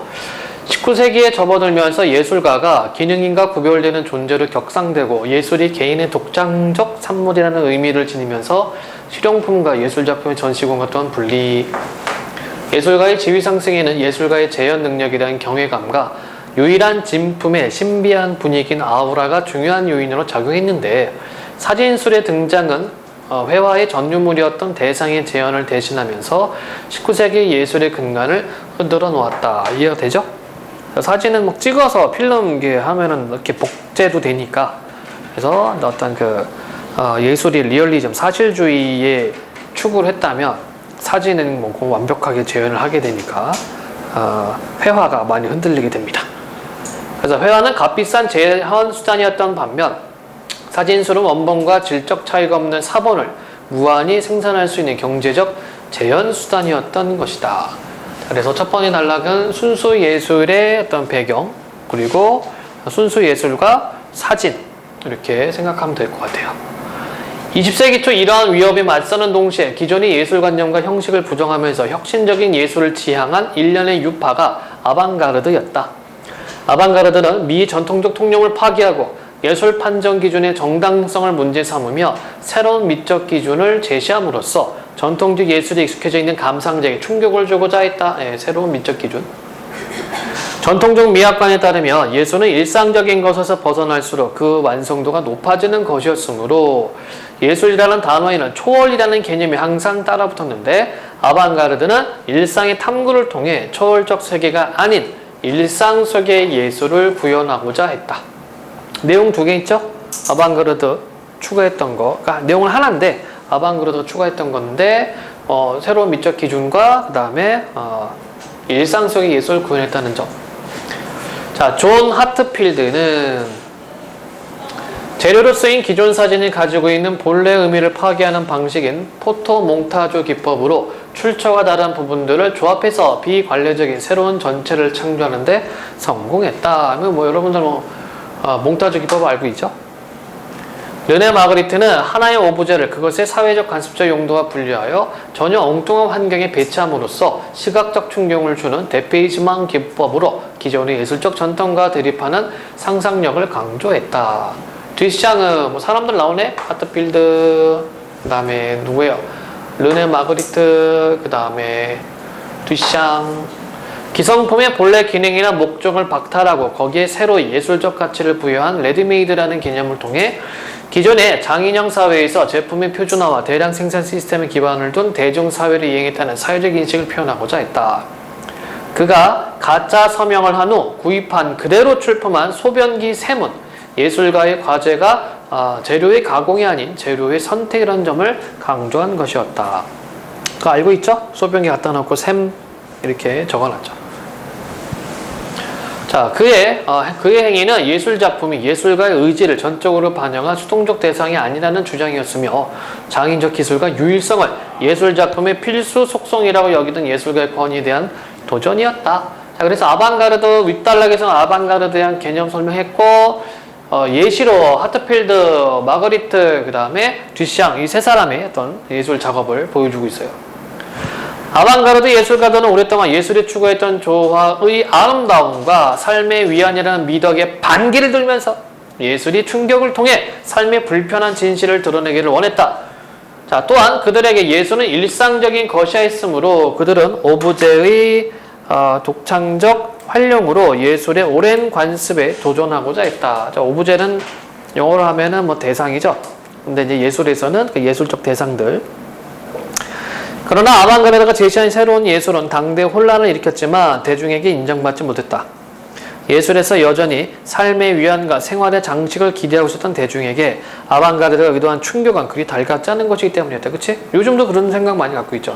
멋진 그림 하나 뭐 벽에다 걸어두는 거. 이게 이제 전통적인 예술관이라고 생각하면 돼요. 그런데 벽에다가 소변기를 걸어둘 수는 없잖아. 그러니까 일반 사람들이 이게 충격했다는 얘기죠. 하지만 시간이 흘러 1950년대 이후부터 아방가르드 예술가에게는 수많은 상이 수여되었고 그들은 작품을 전시하려는 시도가 경쟁적으로 일어났는데 그 배경에는 예술품 시장의 팽창이라는 현상이 숨어 있었다. 수요와 공급의 법칙에 의해 움직이는 시장은 인상파의 상업적 효과가 약해지자 새로운 돌파구를 찾게 되었고 아방가르드 작품은 회고전이라는 재평가 과정과 미술품의 투자 수단화 경향을 통해 경매에서 고가 행진을 거듭하게 된다. 결국 예술과 비예술, 예술과 삶 사이에 놓인 이분법을 파괴하고자 했던 아방가르드가 자본과 제도권 문화에 포섭되면서 더 이상의 도발 정신은 찾기 어렵게 되었다. 자, 이 부분에서는 아방가르드 예술이 이제 주목하게 되었고 주목하게 된 배경, 자본이죠. 아방가르드는 기존 예술의 관습에 도전하면서 새로운 예술의 방향을 제시했지만 그 엘리트주의적 성격 때문에 대중과의 교감을 획득하지 못하고 말았다. 또한 낡은 것에 대한 불만은 아방가르드와 자본이 공유하는 것이었으므로 아방가르드가 제도권 미술 관습과 전투를 벌이는 동안 대중은 새로움과 상업주의를 결합한 대중문화에 매료되었다. 대중이 생각하는 미는 아방가르드가 제시한 도발적인 새로운 미가 아니라 상업적 대중문화가 제공하는 부드럽고 세련된 새로움 속의 미였다. 상업적 소비주의가 차차 일상의 아름다움을 지배하고 아방가르드조차 상업적 소비주의 대상으로 포섭되어 버리는 모순 속에서 아방가르드의 강력한 적은 아방가르드보다 더 빈번하게 새로움을 쏟아내는 시장경제의 광고와 판매 전략이었다. 마지막 단락이네요. 아방가르드 핵심은 새로움과 저항의 결합. 아방가르드는 비판 정신의 은유이며 그 본질은 삶과 현실을 긍정할 뿐인 예술에 대한 저항이었다. 그들의 저항이 대중문화와 자본주의에 포섭되었다 하더라도 긍정성의 예술에 대한 도전과 저항 정신이 다시 시도된다면 아방가르드는 또 다른 모습으로 재등장할 것이다. 앞으로 대한 전망 되어 있네요. 에이, 재미없다. 에이. 자, 윗글의 내용과 일치하지 않는 것은 아방가르드 작품의 전시 경쟁 배경 중 하나는 예술품 시장의 팽창. 맞는 설명이죠? 아방가르드는 다양한 새로운 기법으로 미전통적 기준에 도전. 아방가르드는 도발 정신과 상업주의 결합으로 대중의 재평가를 받게 되었다? 아니죠? 대중의 무시. 그 부분은 여기 이렇게 결합이 되었고 더 이상 도발 정신 찾기 어렵게 되었고요. 네. 그 다음에 27번 27번 문제 보도록 할게요. 윗글의 가와 나에 대한 설명으로 적절한 것은 가는 예술은 일상적인 것에서 벗어날수록 완성도가 높아지는 것. 전통 예술. 그다음에 나는 예술은 일상적인 것. 이건 아방가르드. 1번 가와 나는 결국 현실 초월적 작품 생산을 위해 나는 현실 초월 아닙니다. 2번 가는 예술작품의 목적이 삶의 긍정한 의미이고 나는 예술작품의 목적이 일상에 주는 충격이라는 의미다? 글쎄. 가는 예술은 종교적 세계에서만 의미가 있다. 아니, 종교 아니죠. 4번 가는 예술가의 재현 능력을 대신해야 한다는 의미이고 나는 예술이 일상의 불편한 짓을 표현한다는 의미? 자, 5번 가는 예술작품의 내용이나 주제면에서 일상적인 걸 초월하고자 했다는 의미. 이거 맞고 나는 일상적 소재를 활용한 현실을 표현하고자 했다는 의미. 가장 적당한 것은 5번일 것 같네요. 그 다음 28번 기억을 이해한 거. 기억은 포토몽타주 기법입니다. 그래서 포토몽타주 기법은 출처가 다른 부분들을 조합해서 비관례적인 새로운 전체를 창조하는 것. 자, 보기를 보겠습니다. 1933년 제3제국 건설 당시 히틀러는 경제적 어려움을 독일의 자본가 계급과 밀접한 공생관계를 유지함으로써 해결했는데 하트펠드는 히틀러와 거대 자본 계급 간의 비밀스러운 관계를 드러낸 포토몽타주 기법의 합성사진으로 나치 체제가 거대 자본의 자금에 의해 유지되고 재벌들은 그들의 사업성 이익을 위해 나치를 응원한 사실을 폭로했다. 19세기 관점에서 본다면 기억에서는 아우라를 찾을 수 없을 것이다. 그렇죠? 19세기는 어떤 그 전통적인 예술관인데, 그치? 이거는 이제 사진들을 합성했기 때문에 아우라는 없고요. 기억은 출처가 다른 부분들을 조합해서 비관례적인 전체를 창조받고, 기억은 회화를 위기에 빠뜨린 사진수를 이용하여 새로운 전체를 창조받고요. 기억은 자본에 포섭된 아방가르드의 모순을 폭로함으로써 글쎄 기억은 각각의 사진이 가진 본래 의미를 파악하면서 오브제에 대한 기존의 관습 도전 맞죠? 아닌 것은 4번. 자, 자본에 포섭된 아방가르드의 모순 폭로한 건 아니고 아방가르드가 자본에 포섭된 것은 1950년대 이후입니다. 근데 이거는 33년이기 때문에 시기상으로도 맞지도 않죠. 응? 이런 통틀에서 그런 사진들은요. 목적성을 갖고 있잖아요. 폭로를 한다고 그런 목적성을 갖고 있으면 그건 순수 예술이 아닌 게 아니에요. 순수 미술? 근데 미술이 예술이 목적성이 없는 예술은 사실은 없는데. 그러니까 여기 기능에서 벗어나가지고 그 자체로 구별되어 있는 곳으로 격상돼가지고 순수 예술이니까. 어디? 맨 꼭대기예요. 맨 꼭대기에? 그러니까 기능이냐 독자적이면 자율적인 대상으로. 어느 부분? 이 부분? 정치 집단을 비판하는 자율적인 정당화하는 과정에서 생겨났다. 순수 예술이라는 개념, 그렇죠? 네, 그런데요. 이거는 순수 예술에 대한 개념이 형성되는 거죠. 네. 그러니까 이거는 그러니까 예를 들어서 예전에 했던 화가들이나 소설가들은 귀족한테 붙어 살아요. 그래서 이제 그림 그려주고 몇 날 며칠 그 집에서 먹고 살면서 그 사람을 위한 예술을 했단 말이야. 그러니까 어떻게 보면 예술이라기보다는 기능인 쪽이지, 그치? 그러다가 이게 예술로서 분화가 됐다는 얘기입니다.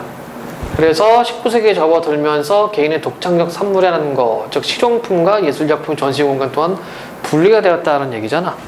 아방가르드는 순수 예술이긴 하다는 거죠.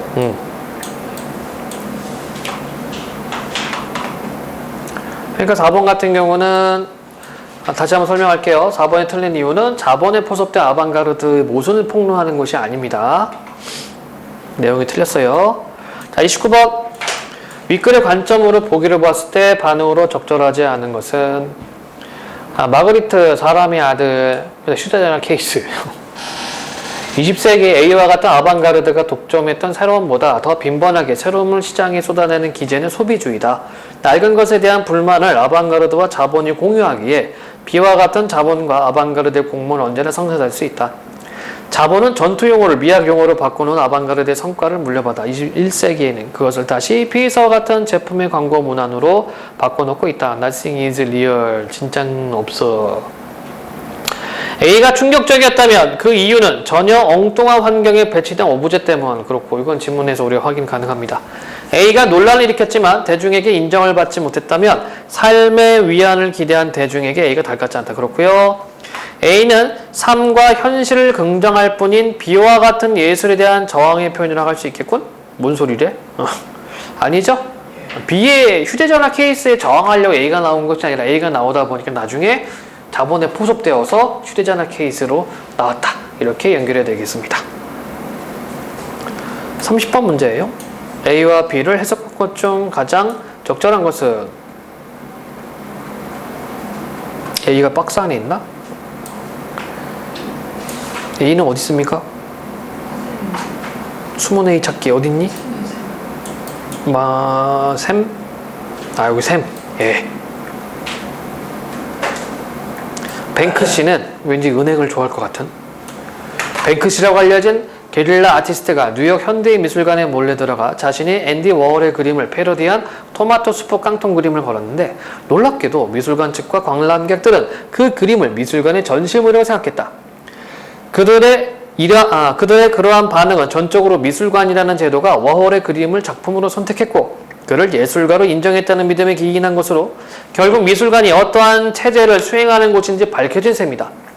뱅크시는 자신이 개인적으로 영웅화되거나 거정화되는 것을 거부한 채 철저히 익명의 존재로 남아있으며 그림이 자본화된 미술관에 전시되는 것을 막기 위해 아직도 길거리 예술을 고집한다.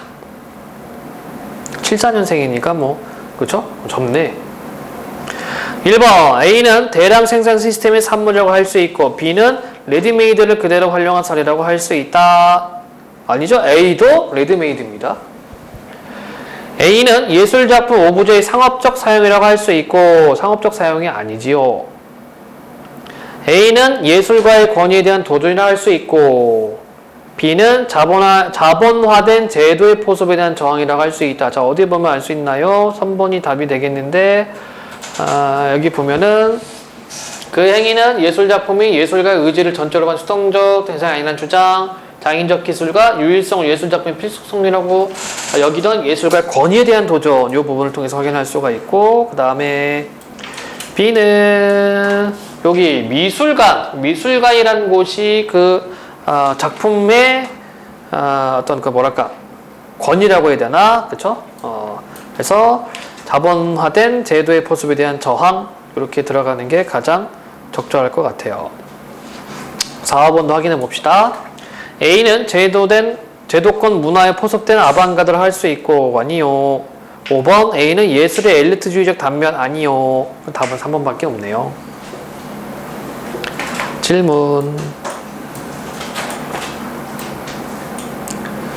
어디 보자. 그 다음에 작자 미호생 오유란전이 있는데 시간 관계상 우리가 시를 좀 보도록 합시다.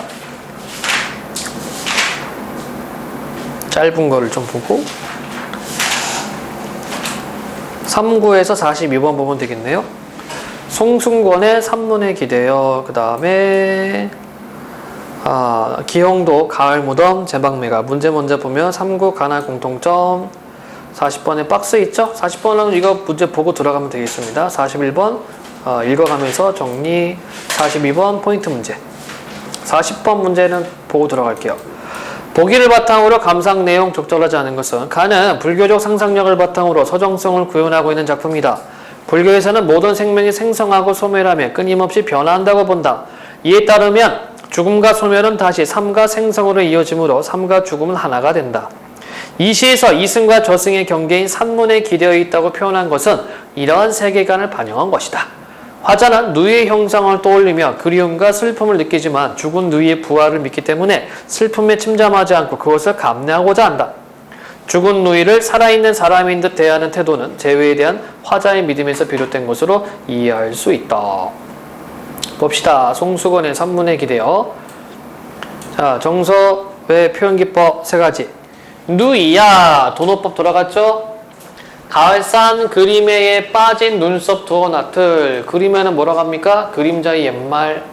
가을산 그림자에 빠진 눈썹 두어 나틀. 지금도 살아서 보는가. 정정한 눈물. 정정하다는 것은 맑고 깨끗하다 뭐 이런 뜻인데, 정정한 눈물 돌로 눌러 죽이고. 자, 이건 뭡니까? 돌로 눌러 죽인다는 것은 슬프다는 얘기잖아. 보통 우리가 눈물 막 안 흘고 싶어요. 이 울음을 멈추고 싶을 때 어떻게 돼? 먼 산 바라보기 시도하죠? 그치? 정정한 눈물. 그러니까 뭔가 바위돌 보고 있나 보다. 정정한 눈물 돌로 눌러 죽이고 그 눈물 끝을 따라가면 즈문반 천밤에 강이 일어서던 것을, 그 강물 깊이 가라앉은 고뇌의 말씀들, 돌로 살아서 반짝이 오던 것을, 더러는 물속에서 튀는 물고기같이 살아오던 것을, 직유법 들어가 있고요. 그리고 산다화 한 가지 꺾어 스스럼 없이 건네던 것을, 뭐뭐 하던 것을 반복하고 있네. 그치? 누이야, 지금도 살아서 보는가? 가을산 그림에 빠져도돌던 그 눈썹 두어 나틀, 기러기가 강물에 부리고 가는 것을, 내 한 잔은 마시고 한 잔은 비워두고 더러는 잎새에 살아서 튀는 물방울같이 그렇게 만나는 것을 누이 아는가? 가을산 그림에 빠져도돌던 눈썹 도나치 지금 이 연못물 속에 비춰오물. 결국 누이 죽음에 대한 것을 슬퍼하고 있고, 그 다음에 누이를 그리워하고 있고, 그쵸? 전체적인 내용은 안 잡아도, 구체적으로 안 잡아도 상관없습니다. 이미지만 잡으면 되기 때문에. 그러면 40번 문제를 보도록 할게요. 자, 40번 문제를 보면은 삶과 죽음이 하나가 되었다라고 던져놨습니다. 1번. 정정한 눈물 돌로 눌러 죽이고는 누이의 부재로 인한 슬픔에 침잠하지 않고 그것을 감내하려는 화자의 태도, 그쵸? 슬픔을 이렇게 좀 이겨내려고 하고 있어요. 두 번째, 깊이 가라앉은 고뇌의 말씀들은 누이를 그리워하며 이승과 저승의 경계에서 방황하는 화자? 방황하나? 글쎄요. 그 다음에 여기 나와 있죠? 누이 부활을 믿기 때문에 슬픔에 침잠하지 않고 그것을 감내하고자 한다. 방황이란 말은 없는데 나머지 3, 4번 확인하겠습니다. 물속에서 튀는 물고기같이 잎새에 살아서 튀는 물방울같이는 새로운 생명으로의 누이의 부활을 비유적으로 표현한 것이겠군. 그렇고 가을산 그림에 빠져 떠돌던 그 눈썹 도넛은 화자가 강물 위로 날아가는 기러기 모습에서 떠올린 죽은 누이 형상. 내 한 잔은 마시고 한 잔은 비워두고는 화자가 재회를 믿으며 죽은 누이를 살아있는 듯 대하는 모습. 네, 다 박스랑 연결되는데 두 번째 것은 방황한다. 이거는 우리가 확인할 수가 없다. 두 번째, 기영도 가을 무덤 제막매가. 누이야, 이것도 돈오법 나오네요. 네 파리한 얼굴에 철철 술을 부어줄까? 시리도록 허연 이 영화의 가을에 망쳤고 입을 곱게 덮고 웬 잡이 그리도 길다. 이거 지금 무덤가를 지금 이렇게 표현하고 있네요. 무덤을. 풀씨마저 피해 나르는 푸석인 이 자리에 빛바랜 단발마을에 누워있느냐. 헝클어진 가슴 몇 조각을 꺼내야 껄끄러운 네 뼈다귀와 악수를 하면 딱딱 부딪는 이빨 사이로 어머님이 물려주신 푸른 피가 배어 나온다. 자, 41의 1번입니다. 적절하지 않는 거 찾는 거고요. 부정적인 느낌을 주는 수식어를 사용하여 시적 대상에 대한 화자의 심리적 거리감 표현합니까? 이 거리감이 있어요? 지금 시적 대상이 누구니? 누이지, 누이. 그렇지? 심리적 거리감을 표현한다? 왠지 맞지 않을 것 같아요. 나머지도 한번 확인해 보겠습니다. 물구덩이 요란한 빗줄기 속 구정물 개울물 뛰어 건널 때 왜라서 그리도 숟가락 움켜쥐고 눈물보다 찝찝한 서름을 빨았더냐? 41의 2번 의문형 진술을 통해 힘겨웠던 과거의 추억에 대한 한해 정서 강조. 맞죠? 다음에 C. 아침은 항상 우리 뒤편에서 솟아났고 맨발로도 아프지 않던 산길에는 버려진 개암, 도토리, 반쯤 씹힌 칡, 질척이는 뜬물 속의 밥덩이처럼 부딪히며 하구로 떠내려갔음에랴. 41의 3번 현실적 소재를 활용하여 가난해서 벗어날 수 없었던 과거에 비참했던 처지 부각. 네, 먹을 게 없으니까 산속에서 이런 거 먹었다는 얘기예요. 우리는 신경을 앓는 중풍병자로 태어나 전신에 땀방울을 비늘로 달고 신 목소리 어둠과 싸웠음이라. 아팠나보네 어릴 때. 4번 비유적 표현을 사용하여 불우한 운명을 극복하기 위해 치열하게 삶을 영위했음을 강조. 맞습니다. 다음에 편안히 누운 내 누이야 네 파리한 얼굴에 술을 부으면 눈물처럼 튀어오르는 솔방울같이 이 못난 영혼을 휘감고 온몸을 뒤흔드는 것이 어인가닥이냐. 5번에 41의 5번 동적인 이미지를 지니셔 사용했죠? 시적 대상에 대한 화제 애틋한 강조. 맞네요. 아닌 거는 1번. 그쵸? 시적 대상에 대한 화자의 심리적 거리감 표현하는 것이 아니라 애틋함, 가깝게 그리움, 그러면서 나타났다고 보면 되겠습니다. 자, 문제 39번 가나 공통점. 자연물에 감정이입했다. 자, 우리가 방금 기용도시를 봤는데 감정이입 없지요. 자연과 일체감 없습니다. 음성상징을 활용하여. 음성상징은 있었나? 예, 방금 봤던 딱딱 있네. 딱딱 있고, 그 다음에 산문의 기대어는 음성상징어가 없네요. 다음에 3번 과거와 현재를 대비하여 시간에 따른 상황 변화. 과거와 현재 아니고 공간각적 표현 없었고 청자에게 말을 건네는 방식 화자적 분간. 맞죠? 가와 나 둘 다 누이야 라고 부르고 있습니다. 40번 했고 41번 했고 42번입니다. 기억과 니은에 대한 이해. 기억은 이 연못물 속의 그리움이죠. 푸석이는 이 자리에, 누이가 누워있는 자리에 무덤가가 되겠네요. 가장 적절한 것은 기억은 니은과 달리 대상과 단절된 상황에 대한 화자의 고독감을 부각하는 공간이다. 니은도 마찬가지. 니은은 기억과 달리 대상에 대한 화자의 그림이 투영된 공간, 기억도 마찬가지. 기억은 화자의 슬픔이 승화되는 공간이고 그리움으로 바뀌었죠. 연못을 보면서. 니은은 화자의 슬픔이 심화되는 공간, 누이가 누워있는 공간, 무덤. 4, 5번 확인합니다. 기억은 미래의 삶에 대한 기대가 아니요. 5번 기억과 니은 모두 자신의 소망과 배치되는 현실에 느낀 절망감 아니요. 답은 3번이 가장 적절합니다. 질문 없나요? 오늘 여기까지 진행을 하겠습니다. 당연히